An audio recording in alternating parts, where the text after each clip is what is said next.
Good day, my dear students. Today I am going to discuss about breathing and exchange of gases. శ్వాసించడం మరియు వాయువుల వినిమయం. It is nothing but a respiratory system. Respiratory system is your calorie burner and energy provider. Respiration is the catabolic process. శ్వాసక్రియ అనేది ఒక విచ్ఛిన్న క్రియ.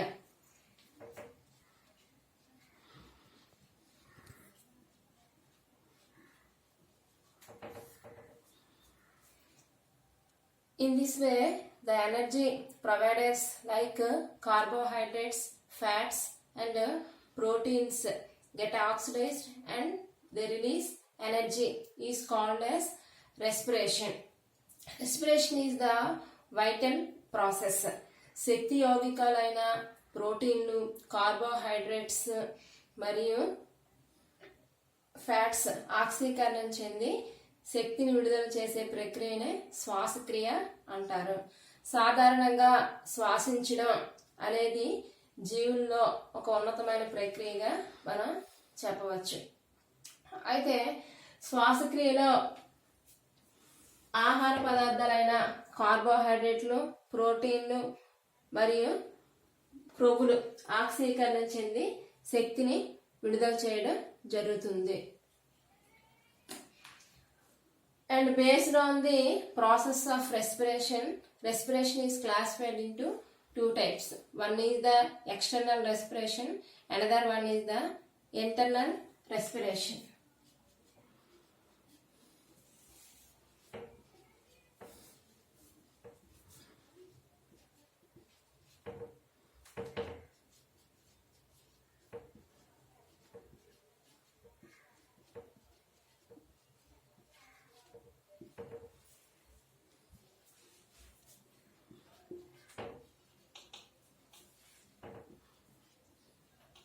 బాహ్య శ్వాసక్రియ,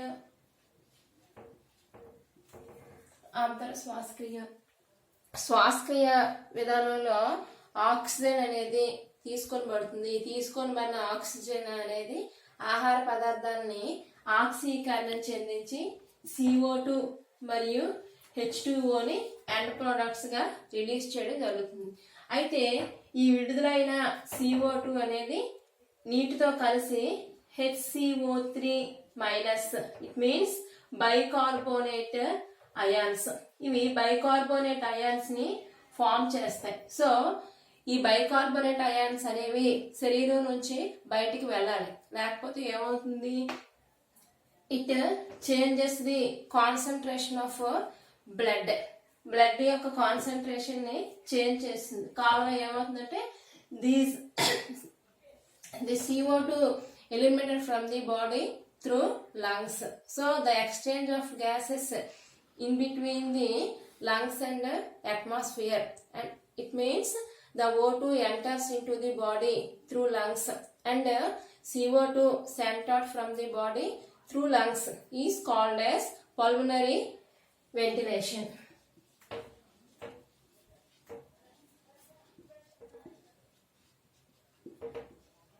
So pulmonary ventilation means exchange of O2 and CO2 in between the lungs and atmosphere. పుప్స వినిమయం అంటే ఏంటంటే మనం oxygen తీసుకుంటే ఈ ఆక్సిజన్ సమక్షంలో ఆహార పదార్థాలు అనేవి ఆక్సీకరణం చెంది కార్బన్ డైఆక్సైడ్ మరియు నీటిని విడుదల చేస్తాయి. అయితే ఈ విడుదలైన CO2 అనేది మనకు బయటికి వెళ్ళిపోవాలి. బయటికి వెళ్ళకపోతే ఏమవుతుంది, ఇది నీటితో చెల్లి బైకార్బోనేట్ అయాన్స్ ని ఫామ్ చేస్తుంది. సో ఈ బైకార్బోనేట్ అయాన్స్ అనేవి రక్తంలో కలిసిపోయి రక్తం యొక్క కాన్సన్ట్రేషన్ pH వాల్యూని మార్చే ఛాన్స్ అనేది ఉంది.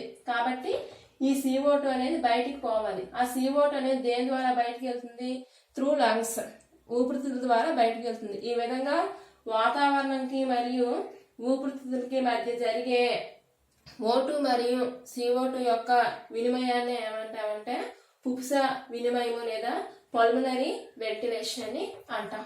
అయితే సాధారణంగా రెస్పిరేషన్ అనేది రెండు రకాలుగా ఉంటుంది. బాహ్య శ్వాసక్రియ, antara swaskriya, external respiration and internal respiration. So the exchange of gases in between the alveoli of lungs and blood vessels is called as external respiration. The respiration in between alveoli of lungs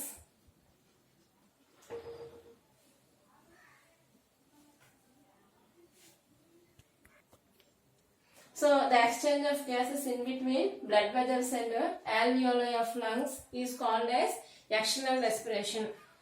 Alveoli ఊపిరితిత్తుల్లో ఉన్న వాయుగోళకి మరియు blood vessels రక్త నాళాలకి మధ్య జరిగే O2 మరియు CO2 వినిమయాన్నే బాహ్య శ్వాసక్రియ అంటాం. Internal respiration means the exchange of gases in between the blood capillary systemic blood capillaries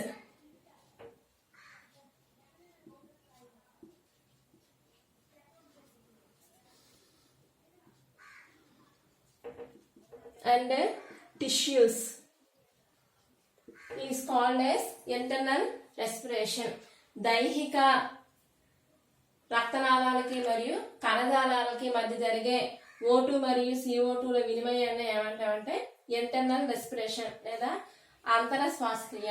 so in this respiration process the food materials are oxidized occurs in the cell is called as cellular respiration. So internal respiration is nothing but cellular respiration. Cellular respiration means the respiration occurs within the cell. కణంలో జరిగే శ్వాసక్రియనే మనం ఏమంటామంటే కణ శ్వాసక్రియ. So mostly కణ శ్వాసక్రియ అనేది మనకి ఎందులో జరుగుతుంది? Mitochondria, cell organelle. The cell organelle mitochondria is called as the powerhouses of cell. So mitochondria generates the energy. Energy is very essential for the metabolic activities of organisms. Without energy, organisms cannot sustain or cannot survive. So cellular respiration అంటే ఏంటంటే కణం లోపల జరిగే శ్వాసక్రియనే కణ శ్వాసక్రియ. So అంతర శ్వాసక్రియ అన్న కణ శ్వాసక్రియ అన్న ఒకటే. కణ శ్వాసక్రియ అనేది ఎందులో జరుగుతుంది? మైటోకాండ్రియా. సో ఆహార పదార్థాలు కార్బోహైడ్రేట్స్, ప్రోటీన్లు, క్రొవ్వులు అనేవి ఆక్సీకరణం చెంది శక్తిని విడుదల చేసే ప్రక్రియ అంతా కూడా కణంలో జరిగితే దాన్ని ఏమంటామంటే కణ శ్వాసక్రియ లేదా సెల్యులార్ రెస్పిరేషన్ అని అంటాం. అయితే based on the process of respiration is divided into two types. One is the anaerobic respiration, another one is the aerobic respiration.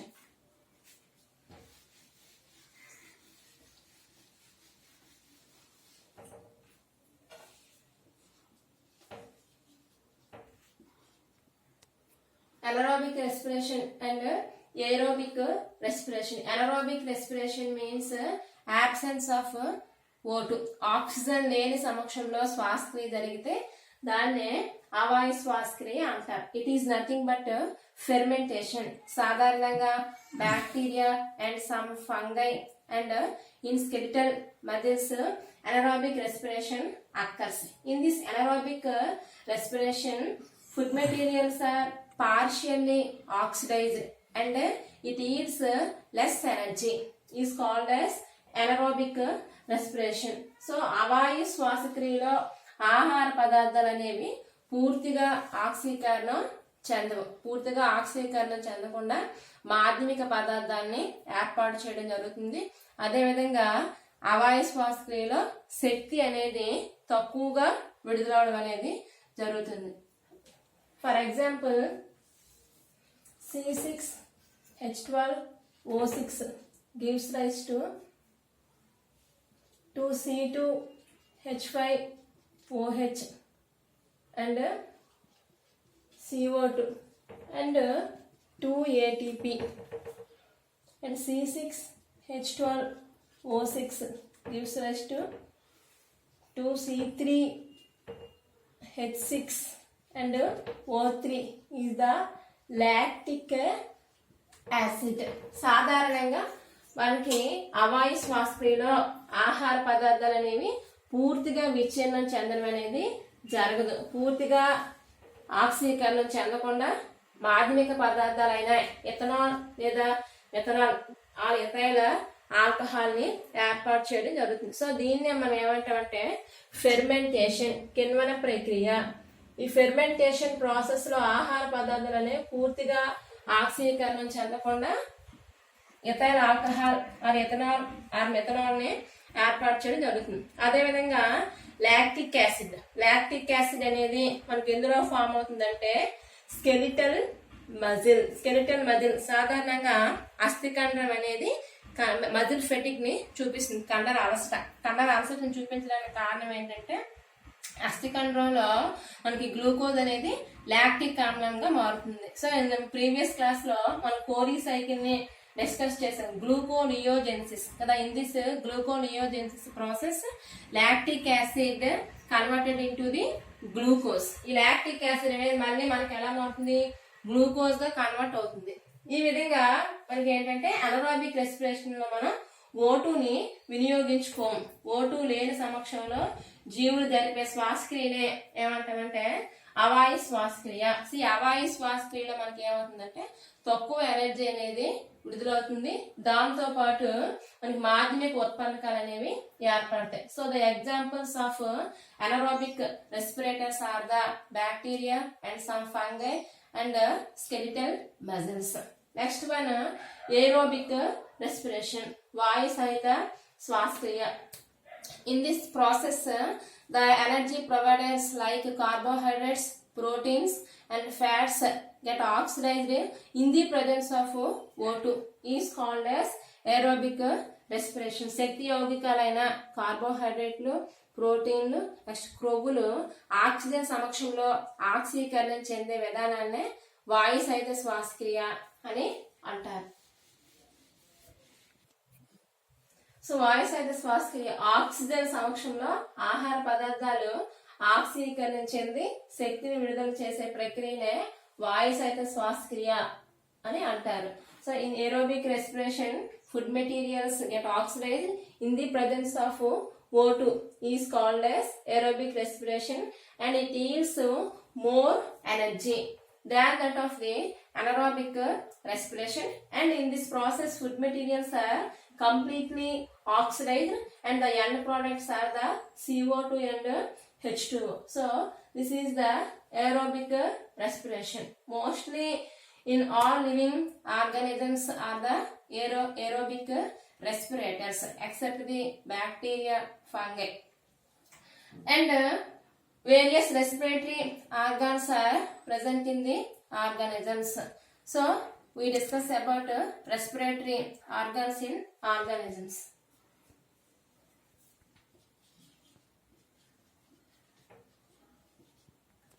Respiratory organs, the organs which are useful for the respite is called as respiratory organs. శ్వాసించడానికి ఉపయోగపడే అవయవాలని శ్వాసాంగాలు లేదా శ్వాస అవయవాలని అంటాం. సాధారణంగా in higher vertebrates various types of respiratory organs are there, and also in lower invertebrates. For example, the respiration process is depends upon the cellular levels of organization present in the organism. సాధారణంగా అకశేరుకాల్లో respiratory organs అనేవి దేని మీద depend అయి ఉంటాయంటే వాటి యొక్క levels of organisation means శరీరం యొక్క వ్యవస్థీకరణాన్ని ఆధారంగా చేసుకొని వాటిలో శ్వాసాంగాలు అనేవి ఆధారపడి ఉంటాయి. So primitive invertebrates and lower invertebrates like protozoans, poriferians, cnidarians and platyhelminthes, rotiferous, etc. In these organisms, they are respired by their body surface is called as diffusion.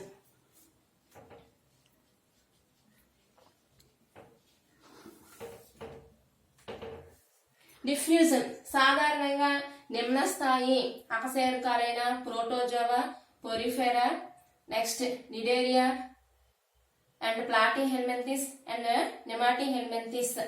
ఈ జీవులన్నీ కూడా మనకి ఏంటంటే శరీరం యొక్క ఉపరితలం ద్వారా పరస్పర వ్యాపనం ద్వారా ఏం చేస్తాయంటే శ్వాసక్రియని జరుపుతాయి. Diffusion means transformation of ions from higher concentration to lower concentration. అధిక గాఢత నుంచి అల్ప గాఢతకి వాయువులు లేదా అయాన్లు విస్తరించడాన్ని ఏమంటామంటే వ్యాపనం అని అంటాం. సో ప్రోటోజోవన్స్ లోను పొరిఫెరన్స్ లోను నిడేరియన్స్ లో మనకి ఏంటంటే సాధారణంగా వాయువుల వినిమయం అనేది పరస్పర వ్యాపనం ద్వారా జరుగుతుంది. And some parasites are act as the aerobic respirators or anaerobic respirators. So based on this phenomenon, parasites are classified into obligatory parasites or facultative parasites.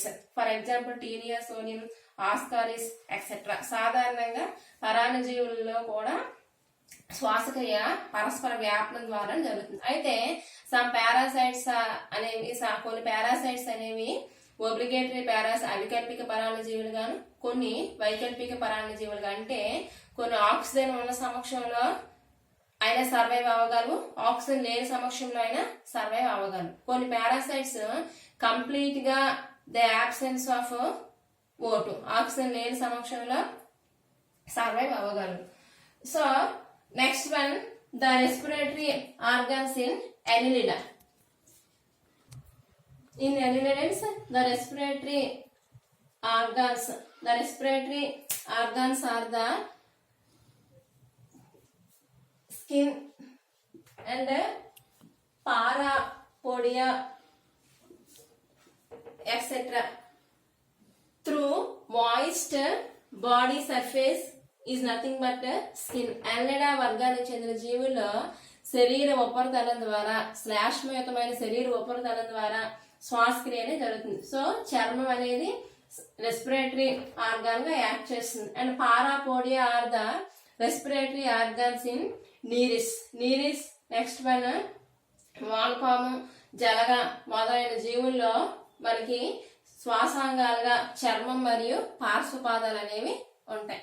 So the respiration through skin is called as cutaneous respiration. చర్మం ద్వారా జరిగే శ్వాసక్రియనే మనం ఏమంటామంటే చర్మ శ్వాసక్రియ అని అంటాం. Next one, respiratory organs in Arthropoda. In arthropods a special type of respiratory system is there, that is the tracheal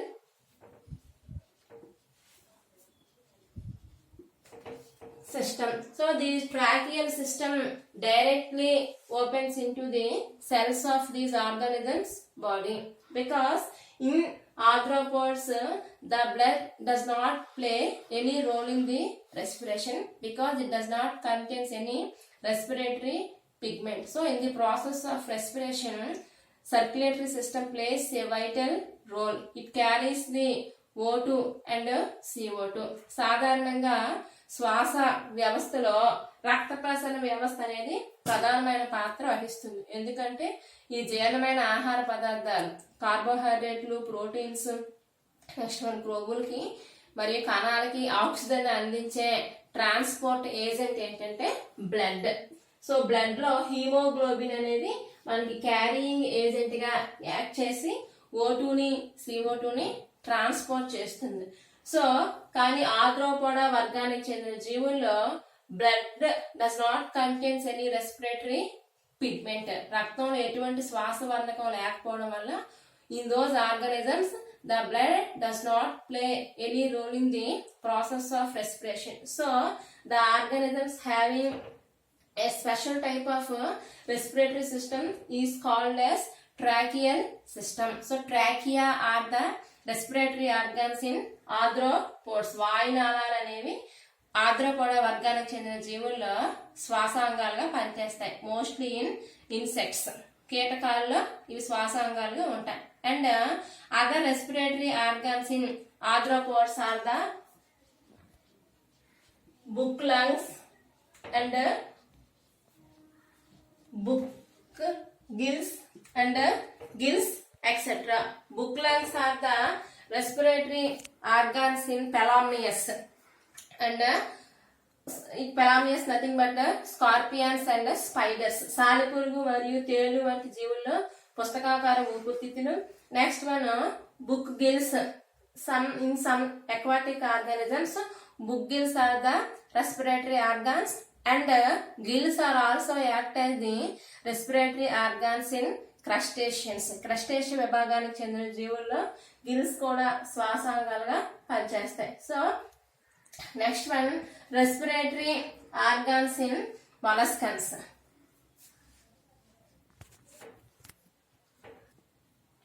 In molluscans, the respiratory organs are the ctenidia.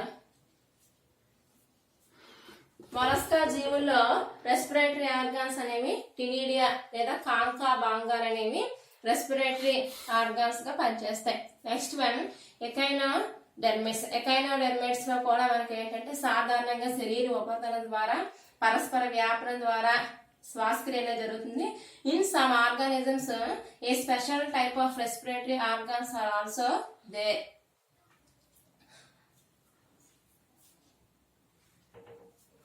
So in those organisms, cloacal respiratory trees, avaskara swasa vrkshalu, cloacal respiratory trees are act as the respiratory organs in some echinoderms. And in vertebrates, ఉన్నత వర్గానికి చెందిన సకశేరుకాల్లో శ్వాసాంగాలు. So చేపలు, fishes. In fishes, the respiratory organs are the gills. So respiration through gills is called as branchial respiration or brachial respiration.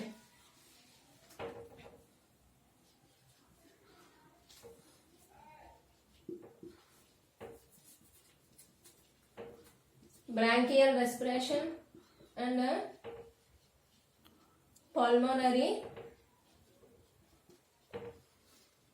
respiration through gills is called as branchial respiration.